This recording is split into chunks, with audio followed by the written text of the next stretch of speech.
কোনো ব্যক্তি যদি ফজরের নামাজে যাওয়ার সময় ফজর নামাজে মসজিদে ঢুকার আগে এই দোয়াটি 3 বার আদায় করবে, তখন শয়তান বলবে, হায় আজকে দিনের জন্য তোকে আমি হারালাম, আবার কালকে আমি তোকে ধরবো। এই দোয়াটি যে ব্যক্তি ফজর নামাজে মসজিদে ঢুকার আগে এই দোয়াটি 3 বার পড়বে, তখন ওই শয়তান আপনাকে আর কোনো ধরনের ফিতনা পেরেশানির মধ্যে ফেলতে পারবে না। আমরা সব সময় এই দোয়াটি পড়ার চেষ্টা করব না, অবশ্যই পড়ব। আউযু বিল্লাহিল আযীম ওয়া বিওয়াজহিল কারীম ওয়া সুলতানিহিল কদীম মিনাশ শাইতানির রাজীম। এই দোয়াটি যদি আপনি 3 বার পড়ে ফজর নামাজে মসজিদে ঢুকার সময় এই দোয়াটি 3 বার পড়েন, আপনাকে ওই দিনের জন্য শয়তান কোনো ধরনের ফিতনা পেরেশানি কোনো ধরনের গুনাহের কাজে লিপ্ত করাইতে পারবে না।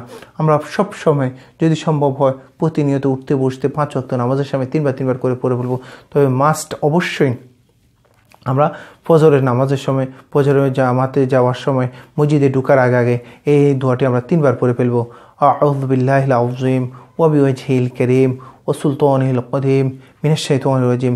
এই দোয়াটি আমরা 3 বার পড়বো।